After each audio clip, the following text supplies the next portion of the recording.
I'm Roy Lee Lindsay with the North Carolina Pork Council, and I want everyone to remember bacon makes everything better.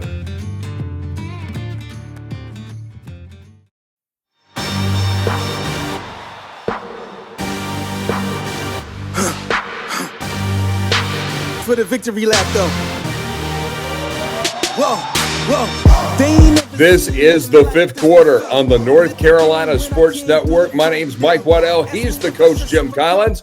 And finally, it's a full week of college football, week one of the 2024 season. And it's time to look back at those games. And Jim, what were your impressions of week one as you looked at the top to bottom look of ACC and Division I football across the Old North State? Well, you know what, Mike, as we look around the country right now, I was shocked at the number of blowout games that were played across the country. And I was in this business for a long time, and we always played the early season games when it was at Florida and all those places that gave us an opportunity to win games. But I think we're past that at this point in time. Right. When you start looking at Ole Miss scoring 76 on Furman, and there were so many teams scoring in the 50s. I think we're past that point now where we go. Really, the big games around the country, there was only one of them that was really close, and I'm going to say that was the Notre Dame Texas A&M game. You could count the Oregon game in that. That was a shocker that Oregon won 24-14 over Idaho. But I think we need to move forward and get some more competitive games in the early season. I don't know that I can judge where our North Carolina schools are right now because only one of them, the University of North Carolina, played an FBS team. And that was the University of North Carolina that played Minnesota at Minnesota. And yes, they won their first road away game in 30 years. But at the same time, if the Minnesota kicker could kick, they don't win that football game, as you and I know. So it's interesting. The other three within the area, plus East Carolina and App State, they all played FCS opponents. That's not being negative about FCS opponents, but they should not win at FBS schools. They should not have an opportunity to win. And as a former FCS AD myself, I can tell you that those games to an FCS program are the lifeblood. In 2012, our Towson Tigers played both at Kent State in our opener, a game we should have won, but we got run out of the joint there at Dick Stadium in Kent, Ohio, and just an embarrassing loss that had some funky plays in there, and then lost in our $510,000 game at LSU later in the season, but in a game that we were very competitive in. Without that $750,000 combined dollars, we're not able to do our locker room over again. We're not able to upgrade some of our uniforms or pay one of our assistant coaches that we were able to lift up from the poverty level. So that's a tough blow for FCS programs. But at the end of the day, this is a new era in college football. Like you say, the fans don't want to watch those games. The attendance, even at NC State, now it was on a Thursday night, but the attendance wasn't a pure sellout. They may have announced that, but it wasn't. What fans want to see are more of those games between the ACC and the Big Ten, the Big 12, the SEC. They want to see those types of games on a week-to-week basis. And if they don't have that, they're going to look elsewhere for their entertainment. But I find it very interesting that you as a former coach would want to not play those games. Do you think you would say that when you were still a coach, or do you say that now more as a member of the media? Because coaches like to get those wins, because each one of those wins gets them closer. At least one of those FCS games will get them in the win column closer to not only bowl eligibility, but also towards some of those big contract bonuses that come with ranking up 6, 7, 8, 9 wins. You know, Mike, that's a great statement that you made, and I agree with you. If I were still on the sidelines, I would probably, and if I were coaching at the University of Florida, I probably would not want to have opened with Miami. If I were at Clemson right now, I probably would not want to have played the University of Georgia, the #1 team in the country now. But I would want to play a Division I competitive game. I don't think it helps your program to play FCS programs, and so I think we're past that point. Maybe if you're at a non-Power 5, that works for you. But if you're, and I use the word Power 5, and that's an inaccurate statement because we're actually at a Power 4 level at this point in time. So I'm at the point with a 12-team playoff that's coming down the road. Then the possible playoff teams and those teams that have a chance to win the national championship, then let's play each other. Let's not build up 3 wins going into this and be 9-3 and 10-2 because everybody's talking about a 10-win team or a 9-win team possibly getting into the playoff. Well, let me ask you this. How competitive were those other 2 wins outside of your conference or outside of Power 4 type games? So it's a completely different world that we live in at this time.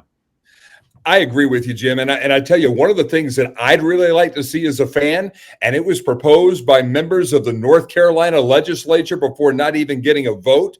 And I don't like political folks getting involved in the scheduling of sports contests, but instead of North Carolina playing North Carolina Central, great, you're helping out the HBCU, and that's wonderful, but I'd much rather see them play Charlotte like they are this coming week in Kenan Stadium, East Carolina, which would be a big draw in Chapel Hill, or even play Appalachian State. Now, Mac doesn't want anything to do with Appalachian State. Dave Doran doesn't want anything to do with Appalachian State.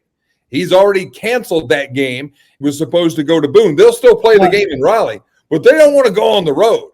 But that's the thing right there. I'd much rather see them play FBS teams in the state because those are going to be good for the state and good for college football. Well, and you go back and you look at the Duke Blue Devils as they played Elon, and obviously I'm an Elon grad, and I love Tony Trisciani and all the things that go with Elon. But let me just say, the Duke Blue Devils did not do a great deal offensively. The quarterback, from the transfer from Texas, did not carry the ball one time in their offense in that game. Not once. Now, I think he's an excellent passer and had lots of receivers open, missed some deep balls at that time. I thought Elon played pretty good defense in the game, but let's just face it. They should not have been in the game at 26-3, as close as it was.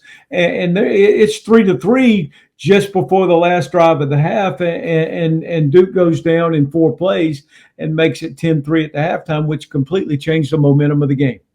So Duke gets that win in Wallace Wade, 26-3. Not a big crowd right there. A big differential between last year's Labor Day Monday game against Clemson and the crowd there for Elon. Again, it goes back to developing that crowd enthusiasm for the start of the season. NC State had a little weather delay, as did North Carolina and Minnesota. But at Carter Finley Stadium, NC State, behind a lot of new players, they come out and get the win 38-21 against Western Carolina. Now, in this game, Kerwin Bell and his Catamounts proved that they're going to be a problem for some people in the Southern Conference this year. And they had NC State on the ropes even into the early part of the fourth quarter before the Wolfpack pulled away. I was not particularly impressed with Grayson McCall. I like Grayson McCall. He's a heck of a nice kid. He had a wonderful career as a 3-time Player of the Year in the Sun Belt. He is not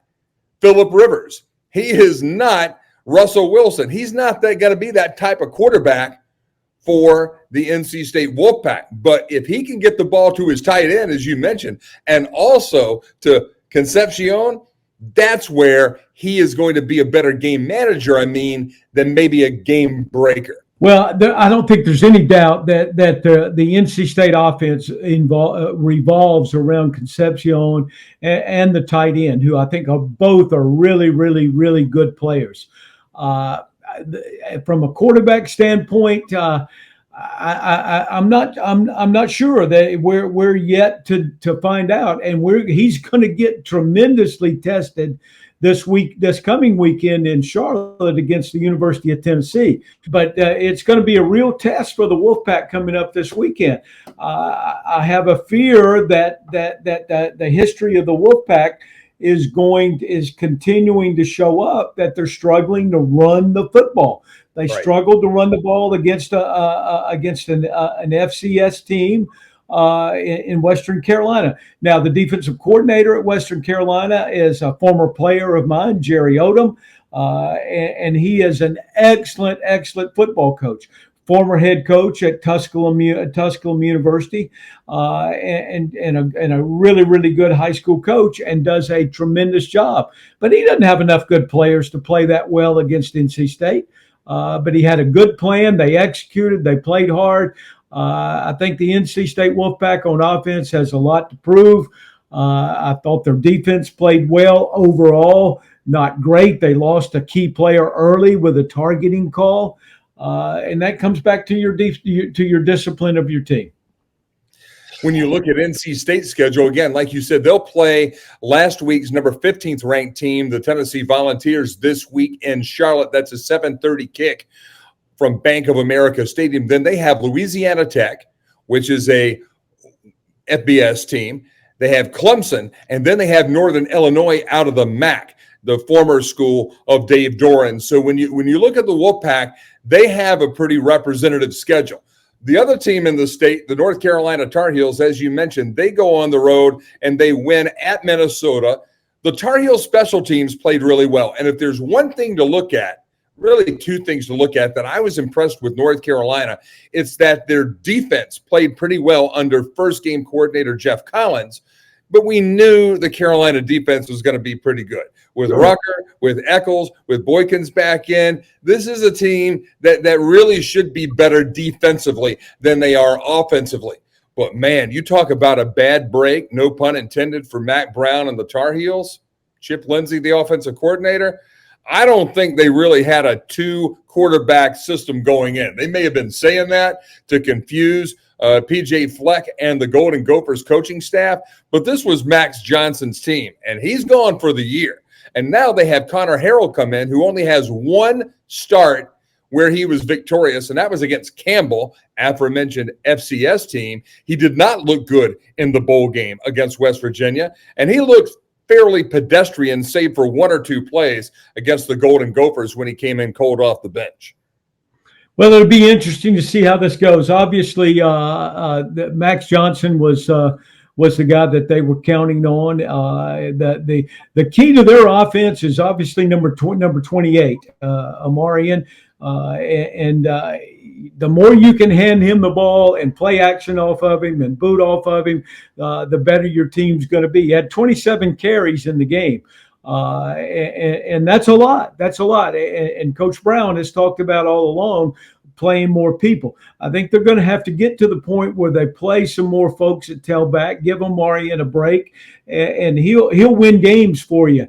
But at the same time, the quarterback situation will be interesting to see where they go with their style of offense, what they're going to do, and let's face it, the guy they're going to play with is a very good athlete, can run and do some things, and may bring another dimension as far as running with the football that Max did not bring to the table for them.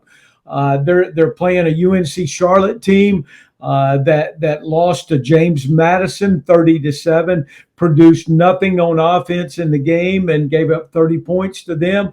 So it should be a game where the Tar Heels have the opportunity to find out who they are offensively and play well again defensively. I thought Jeff had a great plan on defense.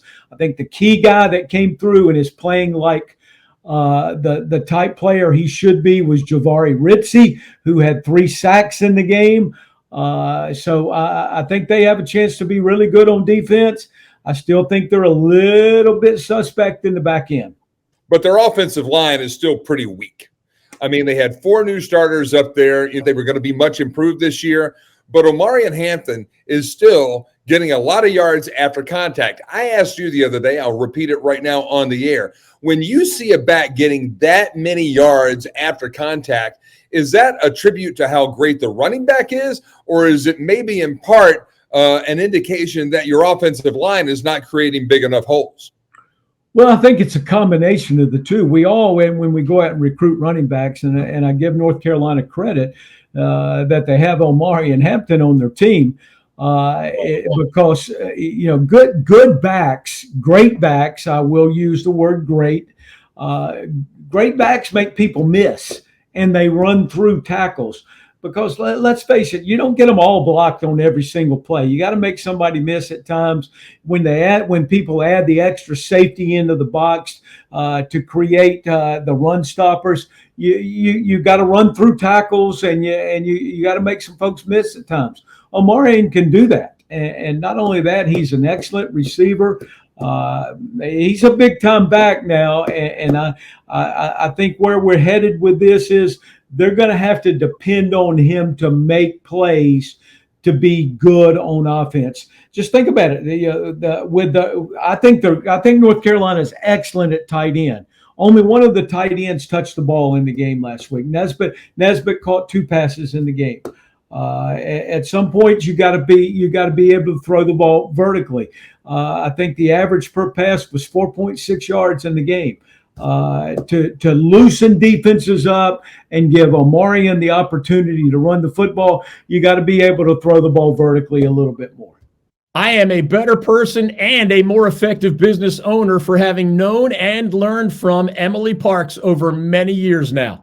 Emily's company, Organize for Success, helps multi-passionate business owners and executives bring harmony to all the layers of their lives, from work to side projects, from friends and family to hobbies, community, and beyond.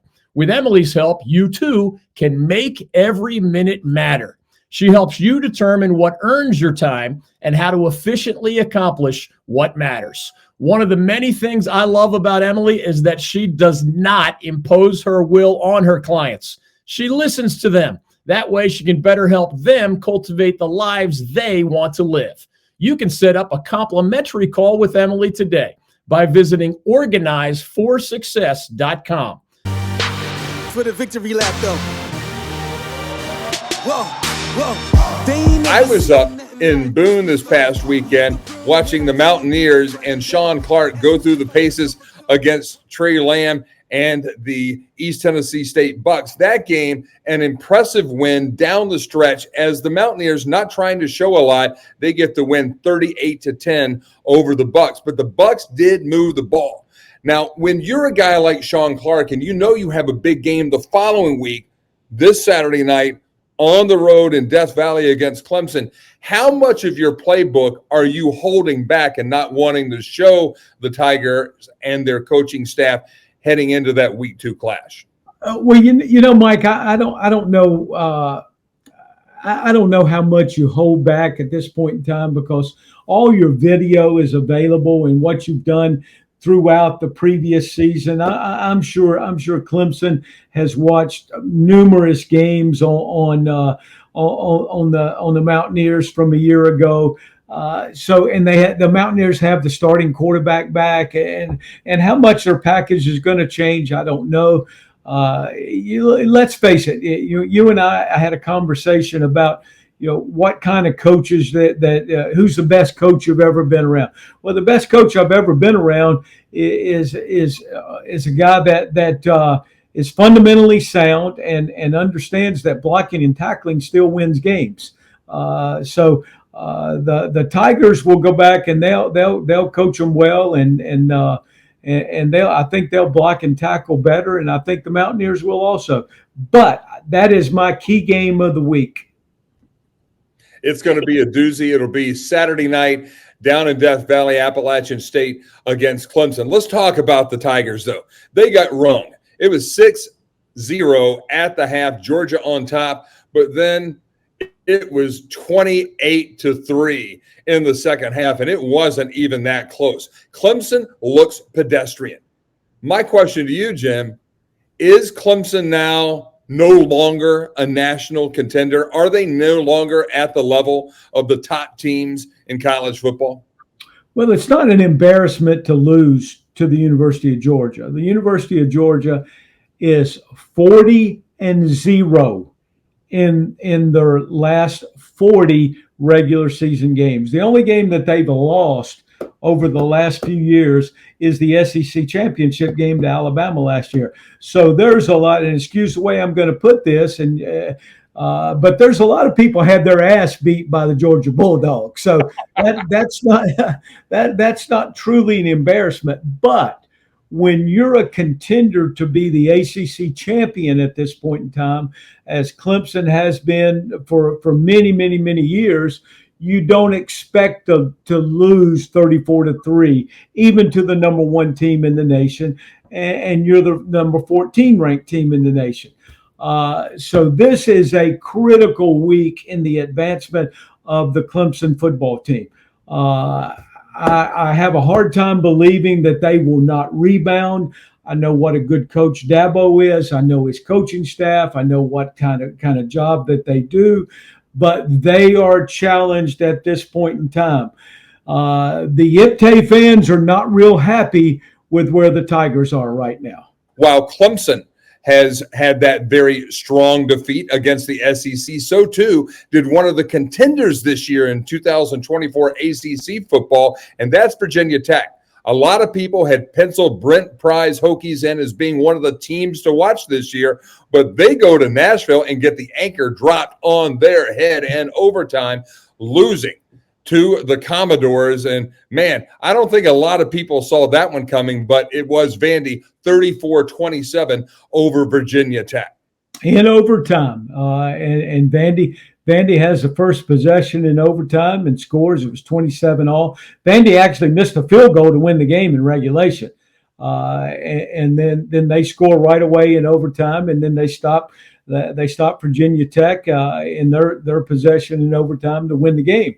The interesting thing is now, obviously Clemson was picked to be a contender to win the ACC. Virginia Tech was picked to be a contender. Both of them go down to SEC schools last week. Now the ACC was 1-2 against the SEC with a big win by the Miami Hurricanes against my Florida Gators that I spent 12 years coaching at. Quite an embarrassment for the Billy Napier Florida Gators. But I was quite impressed with the Miami Hurricanes. I thought they showed great speed, great tenacity, physicality on defense. The quarterback, Cam Ward, is a much better player than I anticipated him being. He is a dude. He is very comfortable with all the different arm motions that he has. He can throw it sidearm, over the top, underneath. He can do lots of things. They've got a big physical running back. They've recruited in the transfer portal for big physical offensive linemen. I'm going to make a bold statement at this moment, Michael. The ACC championship will go through Miami at this point in time. Oh, I think you're exactly right. That's how it looks in week 1. That is Jim Collins, 1996 national champion at the University of Florida. Elon graduate, native of Alamance County, talking to you right here on the 5th quarter on the North Carolina Sports Network. And when we come back after this timeout and some words from our good friends at Excel Moving and Storage, we're going to talk to the editor-in-chief of the North Carolina Football News. His name is Eric Lusk, and he'll talk about this week's North Carolina College Football Fabulous 15. That comes your way next, right here, all across the Old North State on the North Carolina Sports Network. Whether you are moving locally, nationally, or even internationally, and whether you're a residential or commercial customer, please consider our friends at Excel Moving and Storage, an award-winning Allied Van Lines agent with offices in Greensboro and Raleigh. Thanks to their 25 years of experience helping North Carolinians all across the state with their moving and storage needs, Excel has become the trusted hometown North Carolina moving services company. Our good friends Jim Dorsett and Jody Hatley, along with their hardworking staff, offer customized, tailored relocation and storage solutions to the people of North Carolina and beyond. Visit them online today at excelms.com. That's EXCELMS.com. For the victory lap, though. Whoa, whoa. They ain't never Brand new seen feature here on the fifth quarter for the 2024 season. We met him last week. He's back again this week, along with the coach, Jim Collins, and me, Mike Waddell. Let's welcome in the editor-in-chief of NCFootballNews.com, the definitive site for everything college football and the 34 active college football teams here in North Carolina. We're talking, of course, about Eric Lusk. And Eric, what'd you think about this past weekend, the first full weekend of college football in North Carolina? It was awesome to get rolling. It was a lot of fun. We started Thursday. We had a game on Friday. We had a full house, about maybe 3/4 of our teams playing yesterday, and then we have games today or on Sunday. So it's a full it's a full house. It's a way to start the week.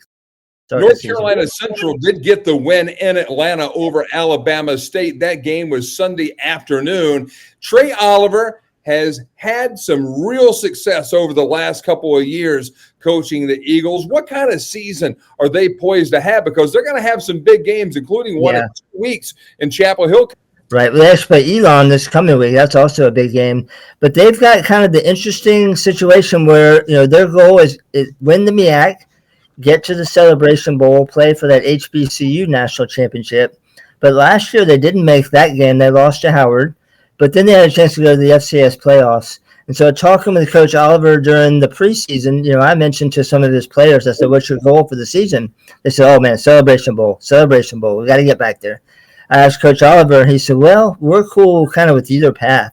So I kind of get the feeling he's like just postseason somewhere. And I think he has, obviously you want to win that. To win the Celebration Bowl is a lot of pride to put that, HBCU national championship banner up. But I think I get the feeling, just, my opinion, watching him, he wouldn't mind trying to take on the FCS and trying to, put in, NC Central out there for the FCS people to watch. They did it last year. They played Richmond well for a while, hung around, kind of, gave in toward the end. But so they've got kind of a dual path that they could take, which is unique to their situation. One of the teams that both Coach Collins and I were talking about in our opening segment was Western Carolina. We're big Kerwin Bell fans. Yes. And the Catamounts are number 5 in your preseason Fabulous 15. Right. But they went into NC State and punched the Wolfpack in the mouth. And I know you're a Wolfpack fan at heart by birth. That's where your blood truly runs red. Right. But you got to give some credit to the Catamounts. They went in there and took the best shot and hung with the Wolfpack for the better part of 3 quarters. Yeah, there's some Catamount purple right now too. Well, yeah, I didn't even think about that, but there you go. A little tribute to them and to ECU, who had a big win as well. But I think there's some panic. One of my observations, State fans kind of reverted back to old ways. They reverted back to the woe is me, woe is NC State. But I think State's going to be fine. But I think Western Carolina acquitted themselves very well. Their quarterback, Cole Gonzalez, and like you said, they punched him in the mouth. They were leading, late in the game. And you look at what Chattanooga was picked to win that conference. They got mauled by Tennessee, 69-3. I heard you mention a 76-0. That was Furman losing to Ole Miss. So, Western Carolina hung around. I don't know if that's a bad sign for NC State or if that's more of a kudos to Western Carolina. We'll see it play out. But if you're a Western Carolina fan, I think you've got reason to be optimistic this year. Now, you did have NC State as number 1 in your preseason Fab 15. Dave Doran, known for being tough, but one of the things that I would call TSS, typical State stuff, and you alluded to some of the fans' reaction, is sometimes they just kind of float around. They'll show up for the Carolina game. They'll show up for a few big games a year, but they're not consistent. Were you surprised that Grayson McCall struggled as much? Or were you one of the ones that did the research? I know you are. I'm kind of setting you up here. That said that out of his 3 Player of the Year seasons in the Sun Belt, right, his last season in Conway was his least productive season as the quarterback for the Shans. Right. I think, and Coach, you can speak to this, but I think the system you're in makes a difference. He thrived in Jamie Chadwell's system. I mean, he thrived. That just fit him. They were a fit. And then you saw last year, it wasn't quite, it just didn't seem as, and now he's got to do a third system, with the new OC here. So I think it'll be a growing pain for a little while. I mean, he's got the stuff. He's a talent. He's a North Carolina kid. So we want to root for that as well. But yeah, it's not as easy, necessarily as just plug and play. Pull someone off the portal and throw them right in there. But Coach, maybe you could speak to that a little bit. Like, how hard is it when you rotate? This is your third OC in 3 years, and I'm sure that's some getting used to as well. Well, it is, but at the same time, as you go back and look at Jamie's system, and then the interesting thing is, a year ago he was actually in an NC State system from Tim Beck, who became the head coach there. And now he moves into a system at North Carolina State. And I think the offensive coordinator at North Carolina State, when he was at the University of Virginia, yes. I coached against him. I thought he was very, very, very creative. Had a lot of great ideas and attacked you in tons of different ways. Right. The interesting thing about playing offense this day and time is you don't have to run that many plays, but you have to be able to hide them. You have to be able to use motions and shifts, different formations, different personnel groupings. So it'll be interesting to see how he grows in this NC State system. Yeah, that's it. Yeah, I agree completely. Yeah, I think eventually they're going to find things. Oh, this clicks, this works. Eric Lusk joining us here from North Carolina Football News. We're talking about our fabulous 15, and the definitive site for anything college football in North Carolina is ncfootballnews.com. So, Eric, you ranked 1 through 15, NC State number 1, App State number 2, North Carolina Central number 3, Lenore-Rhine number 4, and Western Carolina number 5. We won't go through 6 through 15, but tell me, who were the teams that really surprised you in week 1? Right. Well, remember with Fabulous 15, a little bit different. It's not a straight power ranking. We're not saying Lenore-Rhine's going to beat NC State or something like that. So it's more about a specialness factor. How special is your season? So that's where we try to include every school, give them a chance to have some of the limelight. So I don't know if I was really surprised by anybody. App State did what they should do. They went up there, packed the house, took care of business.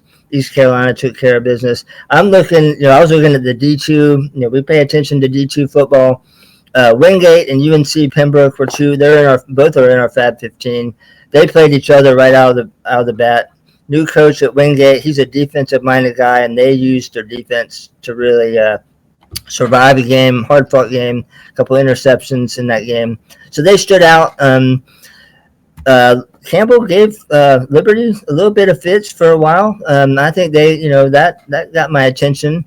I think there'll be someone to watch. And they play at Western Carolina this week. So, I love when the FCS teams play each other. They're spread across, 5 different conferences. I would love to see Conference Carolina. Let's put them all together in some way. But they stood out. And then if you're looking, North Carolina A&T, if you're looking for a little bit of hope, they had a really rough year last year, and they showed some sparks on offense. Wake Forest eventually pulled away. But I think there's some hope in East Greensboro that things are going to be a little bit different there. And then for Central, North Carolina Central to get a win, in Miami, playing against, the rival, the SWAC, that's going to be, that's who they'll play if they make it to the Celebration Bowl. They'll play that conference. So to go ahead and get a win, get a little bragging rights off the rip, I think is positive for them. So FBS schools in North Carolina, they went 6-1. FCS went 1-6, with Central being the only victor. But they played four games against the FBS. So. How about Winston-Salem State though, with a big win? Yes. State. They're a fun fan base because they don't mind talking, and they'll be chippy with you. And that, so and I think they've been they were top of the heap in the CIA for a while, and then they've kind of Fayetteville State kind of replaced them. So there's an eagerness to get back. And that's what they're looking for. They wanted to, Bluefield State is, they should have done that. They should have gone up there and took care of business. They talked a lot about their quarterback, Dalen Lee. The coach Massey called him the face of the franchise. But I think their defense can be pretty good. And they had a kid who got his 6th career interception. He ran one back for a touchdown there at the end. So, yes, that's going to be fun to watch. Johnson C. Smith, Fayetteville State, Winston-Salem State kind of battling it out for state CIAA supremacy. Eric, thanks a lot for having us on. Tell us again about your website, NorthCarolinaFootballNews.com. Okay. Yeah, we're ncfootballnews.com. We follow all of college football, all 34 teams. We try to keep up with everything from the ACC to D3 to we have a JUCO, Lewisburg College. They beat Georgia. Well, the Georgia Warhawks, which is a postgraduate school this week, but they say they beat Georgia. But we're going to follow it all. We'll have a running scoreboard on game days. If anyone needs to know about their team, check us out. We'll have coverage throughout the week, and we're just trying to put a spotlight on as much college football in our state as we can do. And we appreciate you guys sponsoring us and getting the word out for us. One of my favorite restaurants in Raleigh for many years now has been The Oak Scratch Kitchen and Bourbon Bar. It's located on Lake Boone Trail, which is a perfect location for a great meal and beverage if you're on your way to nearby Carter Finley Stadium or perhaps PNC Arena for a concert, Wolfpack or Hurricanes game, or other event. The menu is incredibly tasty and creative. The atmosphere is a lot of fun. The bourbon options are as high-end and varied as you'll find anywhere. The staff is super classy and first-rate. And I've just always loved the people, the food, and the overall vibe there. When I took Carolina Hurricanes owner Tom Dundon to lunch, yes, meaning the billionaire who owns the hockey team, I took him to The Oak. Seriously, it's that good. Learn more or make a reservation by visiting their website, theoakraleigh.com. That's theoakraleigh.com. For the victory lap, though. Whoa. Well, we're about out of time for this edition of the 5th quarter. Mike Waddell along with the coach, Jim Collins. And, Coach, as you look between week 1 and week 2 of the college football schedule as a coach, do you see the most improvement over the course of your season between the first and second week of the campaign? Well, you should. Obviously, you try to go into an opening game and limit what you're going to do to some degree, depending on who you're playing. But you should show the most improvement from game 1 to game 2, because it's the first time you've played against a different color jersey, et cetera, and all the things that go with that. And then the thing that happens also is the competition steps up. Now, the good thing is we're going to find out a lot about Wake Forest this weekend. We're going to find out a lot about University of Virginia, because they play each other in conference games. So the second week will be interesting, and I think we'll clear up who we think has a chance to be a contender and who is a pretender as we come into the show next week. That's Jim Collins. I'm Mike Waddell. We'll see you next week right here on the 5th quarter.